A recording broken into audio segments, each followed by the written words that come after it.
পুত্রকে তেজ্যপুত্র করা হলেও তার পুত্রবধূকে তার নির্দিষ্ট সম্পত্তি থেকে উচ্ছেদ করা যাবে না, এমনটাই নির্দেশ দিল্লি হাইকোর্টের বিচারপতি নারুলার।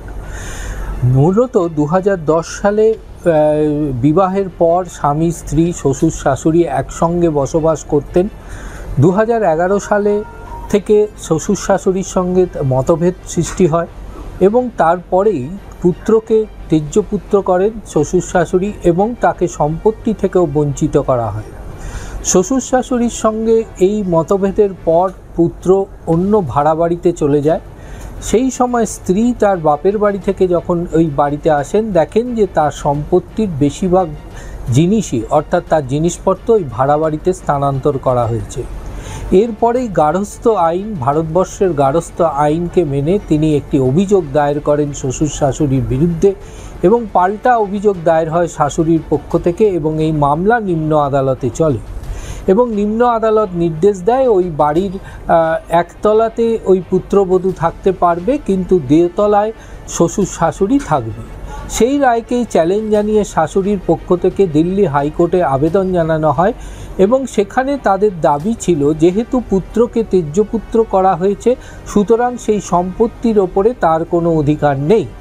পাশাপাশি ওই যে সম্পত্তিটি শাশুড়ির যিনি শ্বশুরমশাই ছিলেন তার স্বর অর্জিত পয়সা থেকেই ওই সম্পত্তি করা হয়েছিল।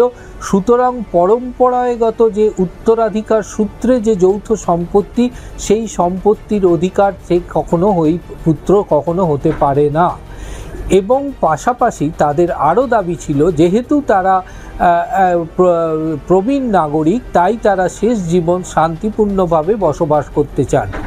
বিচারপতি নারুলার পর্যবেক্ষণ এক্ষেত্রে যখন কোনো একজন মহিলা তিনি যখন বিবাহের পর তার শ্বশুর বাড়িতে আসেন সুতরাং সেটাই তার বাড়ি এবং তিনি পরিবারের একজন যৌথ সদস্য হিসাবে গণ্য হন, অর্থাৎ সেক্ষেত্রে সেই পরিবারের সেই সম্পত্তি কিন্তু তিনি অধিকারী হয়ে জন্মান।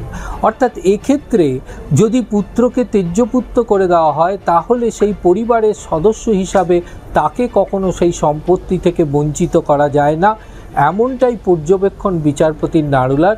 এবং যার প্রেক্ষিতে এই পর্যবেক্ষণের প্রেক্ষিতে দিল্লি হাইকোর্টের নির্দেশ যে নিম্ন আদালতের রায় বহাল থাকবে, অর্থাৎ তেজ্যপুত্রের যে স্ত্রী অর্থাৎ সেই পুত্রবধূকে ওই সম্পত্তি থেকে কখনোই বঞ্চিত করা যাবে না, তাকে সেই সম্পত্তিতে থাকতে দিতে হবে।